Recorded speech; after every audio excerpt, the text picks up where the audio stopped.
Hi friends, today recipe எலா அடை. வீடியோக்குள்ளே போகிறதுக்கு முன்னாடி எங்கள் சேனலை லைக் பண்ணுங்கள், ஷேர் பண்ணுங்கள், கமெண்ட் பண்ணுங்கள், மறக்காமல் சப்ஸ்கிரைப் பண்ணுங்கள். தேங்க்யூ. இப்போ எலா அடை பண்ணுறதுக்கு தேவையான பொருட்கள் பார்த்துடலாம். 1 கப் வந்து துருவன தேங்காய் எடுத்திருக்கேன், 200 கிராம் வந்து வெல்லம் எடுத்திருக்கேன், 1 கப் வந்து இடியப்ப மாவு அல்லது அரிசி மாவு எடுத்துக்கோங்க. ஃபஸ்ட்டு வந்து நம்ம வந்து பூரணம் ரெடி பண்ணிக்கலாம். ஒரு பாத்திரத்தில் ஒரு அரை டம்ளர் போல் தண்ணி சேர்த்துக்கங்க. தண்ணி சேர்த்துட்டு நம்ம வச்சுருக்க வெல்லத்தை இதோட சேர்த்துக்கலாம்.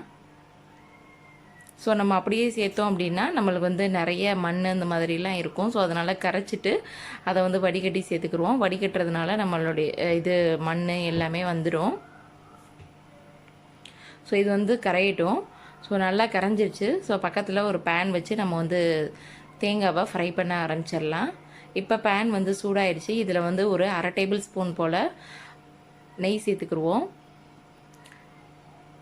இப்போ நெய் வந்து மெல்ட் ஆனோடனே நம்ம வச்சுருக்க துருவன தேங்காவை இதோட சேர்த்துக்கலாம். ஸோ தேங்காய் வந்து கொஞ்சம் லைட்டாக ஒரு லைட் ப்ரௌன் கலர் ஆற வரைக்கும் நம்ம வந்து இதை வந்து ஃப்ரை பண்ணி எடுத்துக்கலாம்.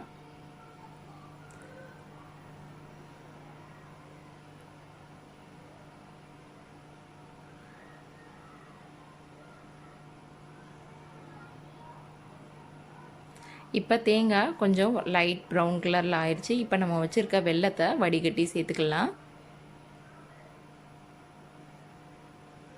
ஸோ இதில் நம்ம தேங்காயில் ஊற்றினோடனே ஆட்டோமேட்டிக்காக வெல்லம் வந்து அப்படியே தேங்காய் வந்து அப்சர்வ் பண்ணிக்கிறோம். ஸோ ஃபுல்லாகவே இதாகிடும். ஸோ ஜஸ்ட்டு நம்ம ஒரு 3 to 4 மினிட்ஸ் வந்த வரைக்கும் வச்சுக்கிட்டா போதும்.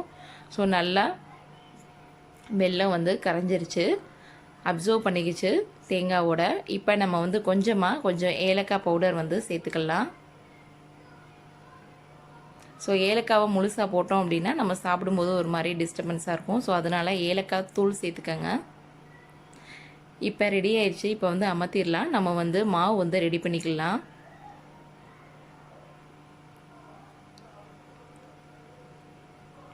ஸோ இதுக்கு தேவையான மாவுக்கு தேவையான அளவு உப்பு சேர்த்துக்கலாம். உப்பு சேர்த்தோடனே கொஞ்சம் மிக்ஸ் பண்ணி விட்டுக்கோங்க.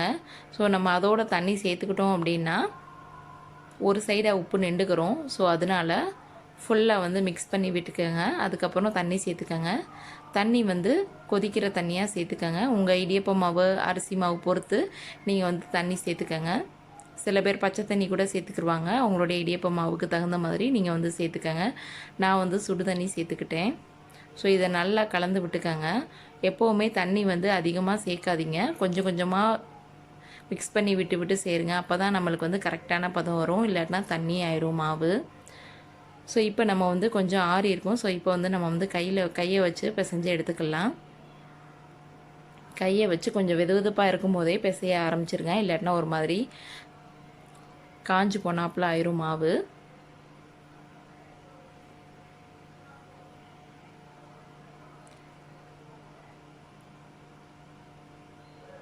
இந்த மாதிரி சாஃப்டாக நல்லா பிசைஞ்சு எடுத்துக்கோங்க. கையை வச்சு நீங்கள் அமுக்குனீங்கன்னா இந்த மாதிரி சாஃப்டாக இருக்கணும். அந்தளவு மாவு பிசைஞ்சுக்கோங்க. இப்போ ஒரு வாழை இலையை நல்லா வாஷ் பண்ணிவிட்டு இதில் வந்து நெய்யோ அல்லது எண்ணெயோ அப்ளை பண்ணிக்கோங்க. உங்களுக்கு எந்த சைஸ் வேணுமோ அந்தளவுக்கு நீங்கள் வந்து இலையை வந்து கட் பண்ணி எடுத்துக்கோங்க. இப்போ ஒரு சின்ன பால் சைஸ் அளவு எடுத்து நம்ம கையை வச்சு அமுக்கி எடுக்கலாம். ஸோ நம்ம வந்து நெய் தடவி இருக்கிறதுனால நம்ம கையில் வந்து மாவு வந்து ஒட்டாது. ஸோ அதனால் கொஞ்சம் கொஞ்சமாக நீங்கள் வந்து ப்ரெஸ் பண்ணிக்கோங்க.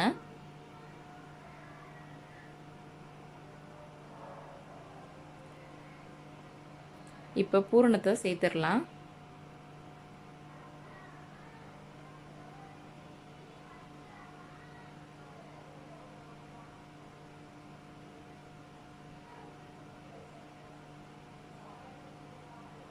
இப்போ பூரணம் சேர்த்தாச்சு. ஸோ நீங்கள் இலையோடு வச்சு அப்படியே ப்ரெஸ் பண்ணி விட்டுக்கோங்க. ப்ரெஸ் பண்ணி விட்டுட்டு அந்த ஹோலில் அந்த இதுலேயும் ப்ரெஸ் பண்ணி விட்டுக்கோங்க. ஸோ பூரணம் வந்து லீக் ஆகாத மாதிரி இலையை வச்சே அந்த இடத்துல ப்ரெஸ் பண்ணி விட்டுக்கோங்க.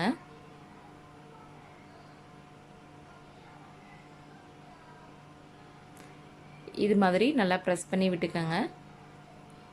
இப்போ இதே மாதிரி எல்லா இலையிலையும் வச்சு எடுத்துக்கலாம்.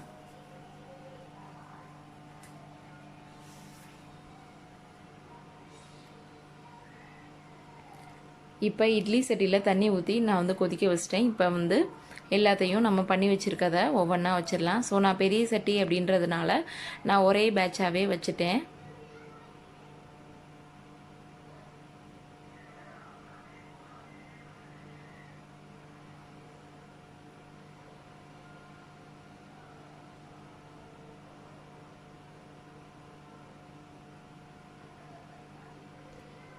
இப்போ இதை க்ளோஸ் பண்ணி வச்சுக்கலாம். இப்போ எனக்கு வந்து ஒரு கப் மாவுக்கு கிட்டத்தட்ட எனக்கு வந்து 7 வந்து கிடச்சிது. ஸோ இப்போ இதை ஓப்பன் பண்ணி பார்க்கலாம். வெந்துடுச்சு. இப்போ ஓப்பன் பண்ணி பார்க்கலாம். ரொம்பவே சூப்பராக ரெடி ஆகிடுச்சு. வாழை இலையில் வச்சனால நல்ல ஃப்ளேவராக இருக்குது. ரொம்பவே சூடாக இருக்குது. கிட்ஸுக்கெல்லாம் ரொம்ப பிடிக்கும். கண்டிப்பாக நீங்கள் வந்து ட்ரை பண்ணி பாருங்கள். இப்போ உள்ளே எப்படி வந்திருக்கு அப்படின்றத நம்ம வந்து கட் பண்ணி பார்க்கலாம்.